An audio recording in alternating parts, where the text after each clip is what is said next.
Saturday, June 29th, Kong's Cards is going to be having a huge tournament to practice for the upcoming events. And if you guys want the chance to play, it is 100% free. It's going to be a lot of Yu-Gi-Oh! I'll be covering the event with some feature matches and things like that the week after to give everybody something to look forward to watch. I'll leave a link down below to their Discord so you guys can check it out, get signed up, and, well, remember, discount code MCO40 will save you on your purchase over at Kong's Cards. Let's pass on over to Markowat.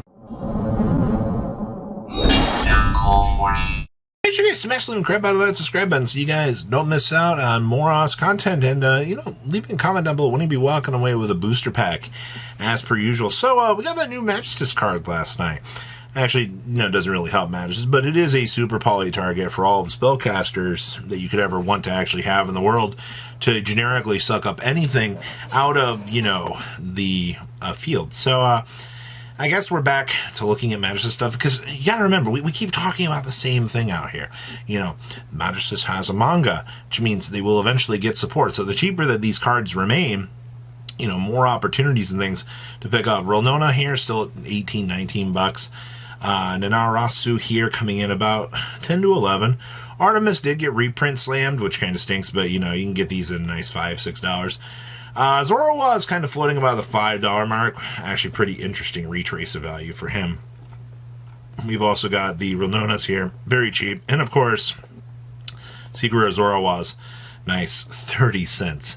That's a meme and a half, I tell you what. The fact that this card is so cheap.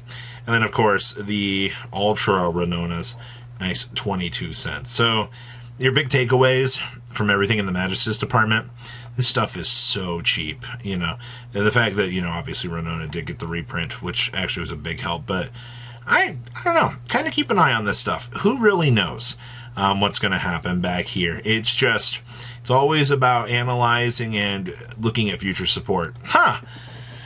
Well, we still don't have zero anything confirmation-wise. Everybody's just kind of hoping the Phantom Yubel's coming out here in the near future. And, it's enough to make Nightmare Throne actually jettison up to $40. You do see lowest verified is $39.89. Congratulations, everybody. Nightmare Throne has officially hit the $40 mark. Now, there's nothing I can really say about this, to be honest with you. You've got to remember that it's a splashable engine. With that splashable engine, it comes like a 5-card package, which puts a free monster negate on the field, so you can't get hand trapped. That's the whole reason that we're continuing to see this thing rise up even further. Good stuff. Jasmine, I can't wait to watch this card be reprinted in battles, and we get to watch this card go sideways straight down the shitter. As of filming this, you're about $24.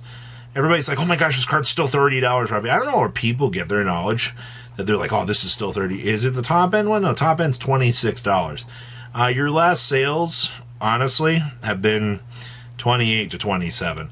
This is one of those cards that I'm definitely holding off on for the time being, because I look at this card and I'm like, this is too much of a danger of reprinting this. Especially when you're hitting the $23 mark.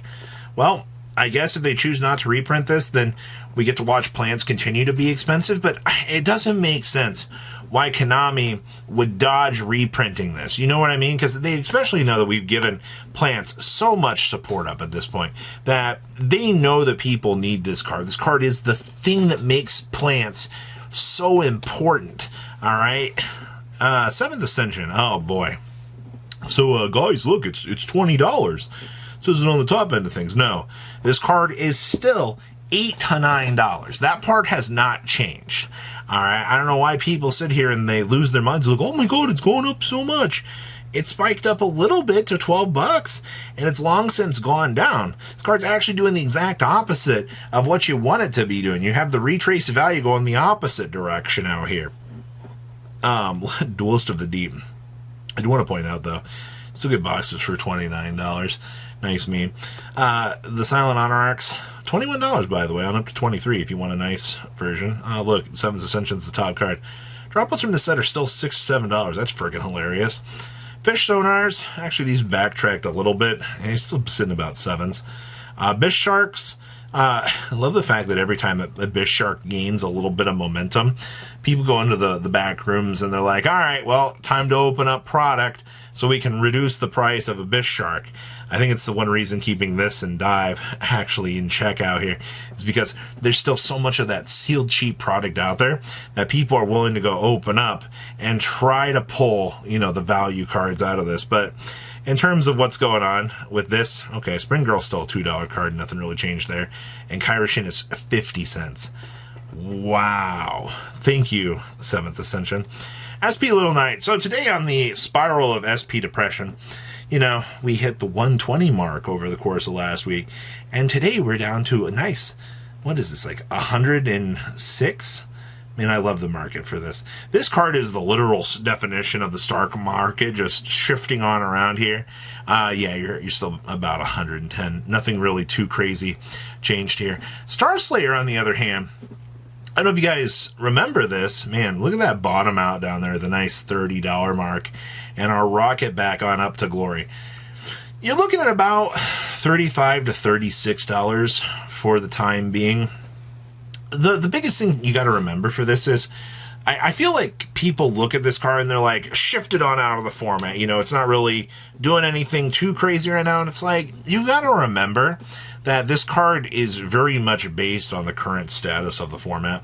And I think it's, until it gets a reprint, which will probably be very soon, a nice secret rare for this, I think, would do this card some justice. But, if people are going to continue to sit out here and kind of ignorantly ignore Typhon, yeah,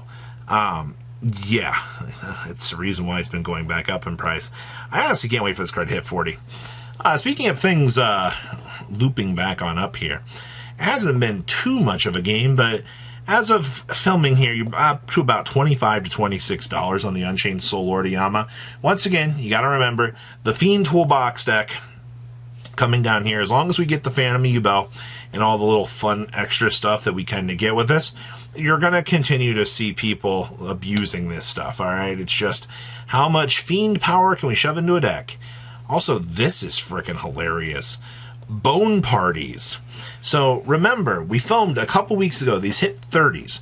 Checked up on it again a week later. They were down to 27s. Bone parties, as of filming today, have actually retraced down to $22. I see that people need that absolute quick sale of this one-of copy that they have here, which has forced the card down to about the $22 range. Now, I think we will see a retrace back up for this. You'll probably see the card hit $23. Again, I mean, it's just got to take somebody coming through here wanting to get a playset of these, and you watch the card, accelerate back on up. So this is one of those times we get to look at the cheap value and go, oh, okay. Punishment Dragons, yay! $25 with sales today. Thanks, Lightstorm. Still very, very, very, very, this card's in danger. I look at this card and I'm like, yeah, this card has not had a reprint yet. Konami's looked at the Lightstorm stuff, and they're about to crater this thing out of orbit, in my opinion. The fact that this card has maintained at the price point that it has, though, freaking amazing. Ghost Ogre, I don't know if anybody really pays attention to these old Ultimates anymore, but this and Droplet have been recovering quickly out here. These things drop down dramatically. Nice $65. You can get, more 90. Man, how do you have the nice bends, by the way? Get a Portuguese for 118, but when you come back here to the English, you hit the 133 mark and then back up to 142. These are re-accelerating very quickly here. I am curious to know how much longer the secondary market will continue to handle this, though, because this is actually kind of crazy to see. Speaking of crazy, Dark Beckoning Beast, we're still holding at the $5 mark. This card hit $5, and it's just been cruising for a while now. I never thought that I would see the Dark Beckoning Beast actually be worth something, but crazily enough, we have hit that point now that you look at this card and you're like, hey, everybody, guess what? If you want to play anything Fiend Toolbox, you may as well start to give this some consideration and try it out, I guess. This is still crazy to me. Also, the Magician of Bonds and Unity. These are kind of interesting right now.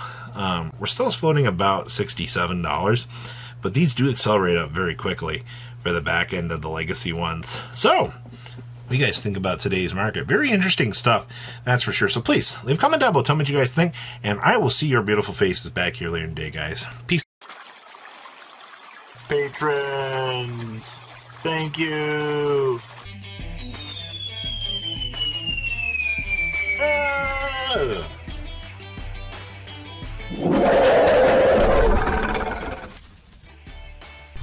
Thank you so much for watching. Check out these other videos.